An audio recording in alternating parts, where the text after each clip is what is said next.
Hi hello నమస్తే welcome to RTV. Manashankar Varaprasad గారు పండక్కి వస్తున్నారు. ఈరోజు ప్రీమియర్స్తో రిలీజ్ అయింది. మరి పబ్లిక్ రియాక్షన్ చూస్తే చాలా పాజిటివ్గా అనిపిస్తుంది. మొత్తం కూడా వన్ మ్యాన్ షో అంటున్నారు. మరి మూవీ ఎలా ఉంది, ప్లస్లేంటి మైనస్లేంటి, ఒరిజినల్ రివ్యూ అడిగి తెలుసుకుందాం. మనతో పాటు సినీ క్రిటిక్ దాసరి విజ్ఞాన్ ఉన్నారు. హలో విజ్ఞాన్ గారు, నమస్తే. నమస్తే.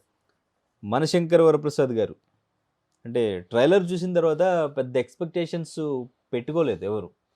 ఏదైనా కొంచెం అంటే స్టోరీ దాచారా లేకపోతే ఇంతే కట్ చేశారా? ట్రైలర్లోనే స్టోరీ చెప్పేస్తా, సినిమా ఎవరు చూస్తారు, అందుకే పర్ఫెక్ట్ ట్రైలర్ అది యాక్చువల్ చెప్పాలి అంటే.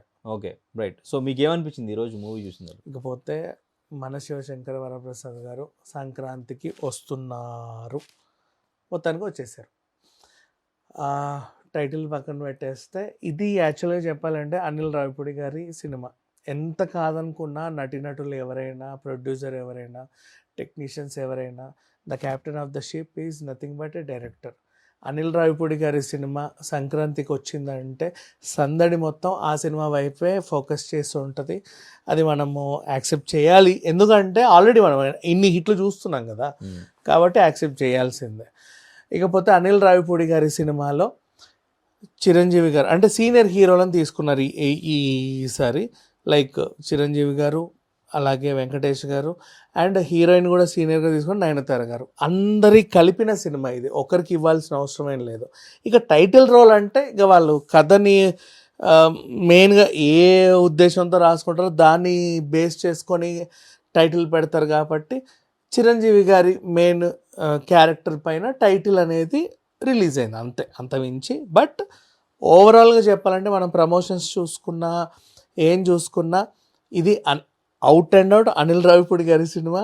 అండ్ అందరూ ఉన్నారు దీంట్లో, ఒకరు ఇద్దరని మనం ప్రత్యేకించి వీళ్ళకి వాళ్ళకని క్రెడిట్ ఇవ్వాల్సిన అవసరం ఏం లేదు. ఇకపోతే చిరంజీవి గారు టైటిల్ రోల్ పోషించారు కాబట్టి ఆయన గురించి ప్రత్యేకంగా మాట్లాడుకోవాలి 100%. కథ విషయంలోకి వెళ్తే చాలా సింపుల్ కథ.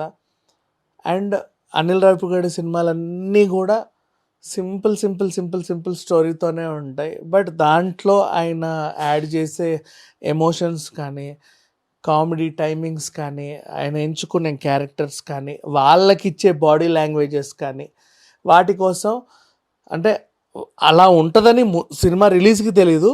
రిలీజ్ అయిన తర్వాత అరే భలే ఉంది అని చెప్పేసి ఎక్కువ రోజులు అంటే రన్ టైం ఎక్కువ ఉంటుంది. యాక్చువల్గా మిగతా స్టార్ సినిమాలకి ఏంటంటే అట్లుంటుందేమో ఇట్లుంటుందేమో అని పోతారు, అది లేదు ఇది లేదని చెప్పేసి అక్కడికి ఆపేస్తారు. బట్ అనిల్ రావిపూడి గారి సినిమాలు అట్లా కాదు, ఎలాంటి అంచనాలు లేకుండా వెళ్తారు. ఆయన ఏముంటాయి ఆయన కూడా చెప్పడు ట్రైలర్లో కానీ టీజర్లో కానీ. వెళ్ళాక ఇది బాగుంది అది బాగుంది ఇది బాగుంది 10 మందికి చెప్పి అట్లా అట్లా అట్లా అట్లా రన్ అవుతూ ఆడుతూ ఉంటాయి. ఈ సినిమా నన్ను అడిగితే ఇప్పుడు రిలీజ్ అయింది కానీ Jan 26 వరకు ఆడుతానే ఉంటుంది. దీని లాంగ్ రన్ ఎక్కువ. అంటే ఈ టైప్ ఆఫ్ ఫ్యామిలీ కంటెంట్ సినిమాలకి పైగా ఇద్దరు హీరోలు, ఫ్యాన్స్కి కంటి నిండా పండుగ సంక్రాంతి, ఇలా చిన్న చిన్న ఎలిమెంట్స్ అంటే దర్శకుడి లైక్ యూనో లిబర్టీ అనుకోవచ్చు, సినిమాటిక్ లిబర్టీ అనుకోవచ్చు. ఆ చిన్న చిన్న మైనస్లు పక్కన పెట్టేస్తే ఓవరాల్గా చెప్పాలి అంటే అనిల్ రావిపూడి మూవీలో అంటే స్టోరీ అనేది పెద్దగా ఉండదు, కామెడీనే మేజర్గా తీసుకుని, అది కూడా వైఫ్ అండ్ హస్బెండ్ వీళ్ళిద్దరి మధ్య జరిగే గొడవల్ని ఫన్నీ వేలో చూపిస్తూ ఒక ఎంటర్టైన్మెంట్ అనేది క్రియేట్ చేస్తూ ఉంటారు. మరి మనశంకర్ వరప్రసాద్లో ఏది బాగా వర్కౌట్ అయింది? అనిల్ రావిపూడి గారి సినిమాల్లో స్టోరీ ఉన్నా లేకున్నా ఏదో ఒక సామాజిక అంశం తీసుకొని దాన్ని బాగా ఫోకస్ చేసి జనాలకి అంటే నీట్గా వాళ్ళకి అద్దం పట్టేలా చూపించడంలో సక్సెస్ అవుతాడు. ఈవెన్ లాస్ట్ ఇప్పుడు చూడు అనిల్ రావిపూడి సినిమాలన్నీ కామెడీయే, ఒకటి సీరియస్ చేశాడు భగవత్ కేసరి.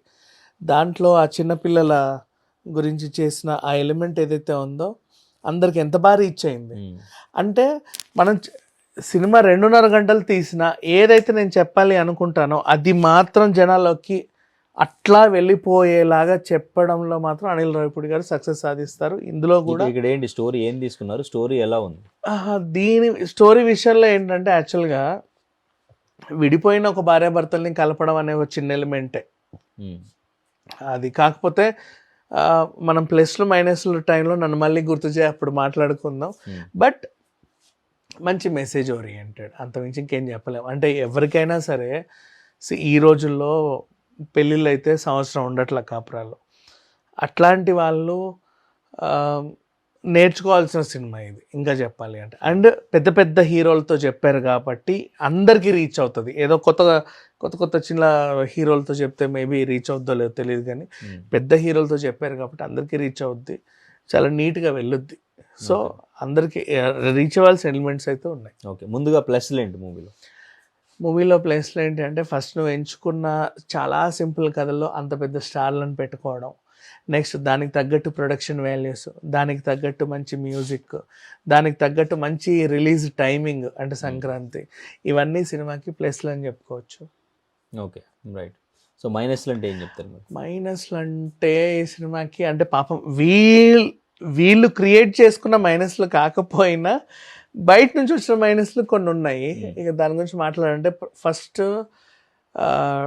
కథ విషయంలో ఏంటంటే, అంటే ఇది అందరినీ మోటివేట్ చేసే సినిమానే అయినప్పటికీ గోదావరి జిల్లాలో నాకు ఒక రిపోర్ట్ వచ్చింది ఇందాకే జస్ట్. ఏంటి కదా ఇట్లా ఉంది అది ఉంది. అయ్యో అమ్మ ఏమైంది అని అడిగా. ఏం లేదు బాబు, సంక్రాంతి కంటే అప్పుడే కొడుకు కోడళ్ళు కలిసి ఉండేలాగా మేము సెలబ్రేట్ చేసుకుంటాము, వాళ్ళు కలిసి ఉండేలాగా మోటివేట్ చేస్తాము, అందుకని చెప్పేసి కొత్త అల్లుళ్ళని పని కట్టుకొని పిలుచుకొని మరి వాడికి రకరకాల సేవలు చేసి మళ్ళీ కూతుర్నిచ్చి పంపుతాము. ఇది ఎంత మాత్రం విడిపోయే సినిమా, అంత విడిపోవాల్సిన అవసరం ఏంటి, ఇలాంటివి ఈ పండగ టైంలో చూపించడం ఏంటని ఒక ఆవిడ అడిగింది. నేను వాడికి చెప్పా, అదేం లేదమ్మా, అందులో కూడా మోటివేషన్ ఉంది, వాళ్ళు కలవాలనే కదా తాపత్రయం సినిమా అంతా. సినిమా జస్ట్ ఎగ్జాక్ట్లీ అదే వాళ్ళకి చెప్పడం జరిగింది. కానీ విడిపోయిన వాళ్ళు ఎవరైనా కలుస్తారేమో కదా చూసి, మేబీ అది కూడా అయి ఉండొచ్చు కదా, అదే చెప్పామంటే. కాకపోతే వీళ్ళు చాలా ఎమోషన్ గా తీసుకున్నారు. గోదావరి జిల్లాలో ఏంటంటే సినిమాలు చూసి విడిపోతారా, అదేం లేదు, పండగ టైంలో విడిపోవాల్సిన సినిమా ఎందుకు మనకి అవసరమా అన్నట్టు వాళ్ళు ఆలోచిస్తున్నారు. అది తప్పు అని చెప్పాం. అండ్ నెక్స్ట్ ఆ తర్వాత ఇదొకటి వచ్చింది, మన తుఫాన్ అంట. కరెక్ట్ అంటే ఆంధ్రప్రదేశ్లో సినిమాలో మైనస్లు ఇప్పుడు బయట మాట్లాడుతున్నది, బయట సినిమాలో మైనస్లు ఏం లేవు. అయ్యయ్యో cinema is very good, okay, చాలా బాగా తీశారు. అనిల్ రావిపూడి సినిమాలో మైనస్లే ఉంటాయి ఎతకడానికి, ఈ బయటికి చెప్పుకోవడానికే తప్పితే అదేదో తుఫాన్ అంట, ఎఫెక్ట్ అంట, సినిమా మరి ఏమవుతుందో ఏంటో తెల్లారితే ఎల్లో అలర్ట్ గ్రీన్ అలర్ట్ అని వాళ్ళు ఆలోచిస్తున్నారు తప్పితే బయట ఉన్న మైనస్లే తప్పితే సినిమాలో మాత్రం ఎలాంటి మైనస్లు లేవు. ఓకే, సినిమాకి అన్ని ప్లస్లే ఉన్నాయి. అంటే ఇంకా అంత పెద్ద హీరోలు ఇంత చక్కగా నటించారంటే వన్ అగైన్ ఇప్పుడు అనిల్ రావిపూడి వీళ్ళతో వయసులో చిన్నోడేమో కానీ హీరోలు పెద్దోళ్ళే కదా, ఇద్దరు హీరోలు. బాగా వర్కౌట్ అయిన ఎలిమెంట్ అంటే ఏం చెప్తారు? బాగా వర్కౌట్ అయిన ఎలిమెంట్ ఎంత అంటే, ఓపెన్గా ఈజీగా అసలు సినిమా చూసినా చూడకుండా ప్రతి ఒక్కరు చెప్పే ఆన్సర్ ఇది. యాక్చువల్లీ చెప్పాలంటే చిరంజీవి గారిని వెంకటేష్ గారిని ఒక ఫ్రేమ్లోకి తీసుకురావడం అనేదే ఒక పెద్ద ఎలిమెంట్. ఇంకా దాంట్లో ఇంకా సక్సెస్ గురించి వర్కౌట్ గురించి మాట్లాడుకోవాల్సిన అవసరం లేదు. Okay, right. సో ఫైనల్లీ మీ రేటింగ్ ఎంత అవుట్ ఆఫ్ 5? సంక్రాంతి సినిమాలకు రేటింగ్ ఏంటండి, సంక్రాంతి అంటేనే ఖచ్చితంగా కుటుంబం అంతా కలిసి వెళ్ళి ఏదో ఒక అందమైన సినిమా చూడాలి, హ్యాపీగా ఎంజాయ్ చేయాలి. దాంట్లో కూడా మనం 3లు 3.5లు 4.5లు 5.5లు రేటింగ్ల గురించి పక్కన పెట్టేస్తే ప్రతి ఒక్కరూ ఈ సంక్రాంతికి ఇద్దరు పెద్ద స్టార్లని చూడాలి అనుకొని హ్యాపీగా ఎంజాయ్ చేసే సినిమా ఇది. ఓకే, సో అంటే మొత్తం పాజిటివ్ టాక్ వినిపిస్తుంది మూవీకి. మరి కలెక్షన్ ప్రభావం రాజాసాబ్ మీద పడుతుందా? అండ్ ఇంకా నెక్స్ట్ వచ్చే సినిమాల పరిస్థితి ఎలా ఉంటుంది? ఇకపోతే కలెక్షన్స్ అంటావా, నువ్వు సోలోగా రిలీజ్ అయితే నీకు ఫస్ట్ డే వచ్చే చిల్లర వేరు, నువ్వు 10 మందితో పోటీగా వస్తే నీకు వచ్చే చిల్లర వేరు. కలెక్షన్స్ అనేవి నువ్వు ఎన్ని థియేటర్స్లో రిలీజ్ చేసుకుంటున్నావు, ఎంత రేటుకి అమ్ముకుంటున్నావు, ఎన్ని షోస్ వేసుకుంటున్నావు, దీన్ని ఆధారంగా అంటే ఒక మ్యాథమెటికల్ క్యాలిక్యులేషన్స్ ఇవి.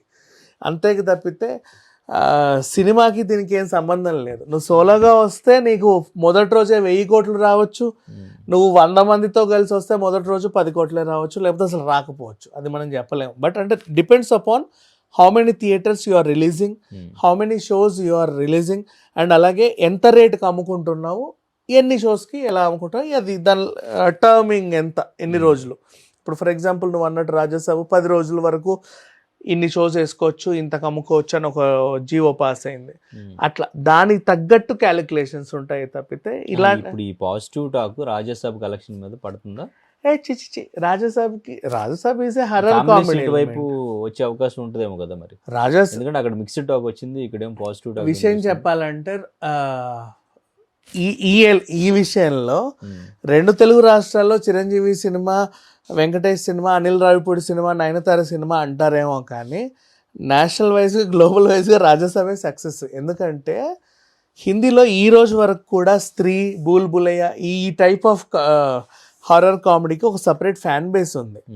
తెలుగులోనే దీని ఇది ఇట్లుంది, ఇది అట్లుంది, ఇది ఇటిటిటిటి అని మార్క్ చేసే వాళ్ళు ఉన్నారు. బట్ గ్లోబల్ వైజ్గా అట్లాంటి మూవీస్కి స్కోప్ ఎక్కువ ఉంది, నెంబర్ 1. నెంబర్ 2, తమిళనాడులో కూడా ఇప్పుడు కాంచనా 1, 2, 3, 4 నువ్వు 25 తీసినా వస్తారు జనాలు, ఆ టైప్ ఉన్నారు. అండ్ రాజాసాబ్ అనేది గ్లోబల్ వైజ్గా రిలీజ్ అయింది. ఇప్పుడు మనశంకర వరప్రసాద్ గారు కేవలం నన్ను అడిగితే నాకు తెలిసినంత తెలుగులో రిలీజ్ అయింది, నీకు తెలిసి ఇంకేమన్నా గ్లోబల్ రిలీజ్ అయిందో నాకు తెలియదు. సో ఈ కలెక్షన్ కంటే నువ్వు ప్రపంచవ్యాప్తంగా రిలీజ్ అయిన కలెక్షనే ఎక్కువ ఉంటుంది. ఓకే, అట్లా రైట్. అయితే ఇప్పుడు వరకు 100 crores క్లబ్లో చిరంజీవి జాయిన్ అవ్వలేకపోయారు అనేది ఒకటి ఉంది. ఈ మూవీతో అది సాధ్యం అవుతుంది. అవునా? ఇంద్ర 100 కోట్లు దాటలేదా? Day 1 ప్రపంచ నా తెలియదు. ఇంద్ర, స్టాలిన్, ఠాగూర్ ఇవన్నీ బాగానే వచ్చాయి కదా. Day 1 100 crores లేదు ఇప్పుడు వరకు, అది ఇప్పుడు సాధ్యం అవుతుందా చెప్పలేం. అంటే చిరంజీవి గారు సోలోగా వచ్చారంటే మనం మాట్లాడుకోవచ్చు. రీఎంట్రీ తర్వాత చిరంజీవి గారు ఎక్కడ సోలోగా వచ్చారు చెప్పు? ఓసారేమో వాళ్ళ అబ్బాయితో వచ్చాడు ఆచార్య, ఒకసారేమో రవితేజతో వచ్చాడు, ఏది వాల్తేరు వీరయ్య, ఇంకోసారేమో అమితాబ్ బచ్చన్ గారు ఇంకొంతమందితో వచ్చారు, సైరా నరసింహారెడ్డి, ఇంకోసారి సల్మాన్ ఖాన్తో వచ్చారు, గాడ్ ఫాదర్, ఇప్పుడేమో వెంకటేష్ గారితో వచ్చారు, ఆ తర్వాత ఇంకెవరితో వస్తారో మరి ఇంకెవరితో. సోలోగా వచ్చి ఆయన కలెక్షన్స్ ఇంత అంటే మనం మాట్లాడుకోవచ్చు. అండ్ మల్టిపుల్ హీరోస్ ఉన్నప్పుడు చెప్పడం కష్టం. Okay, right, thank you.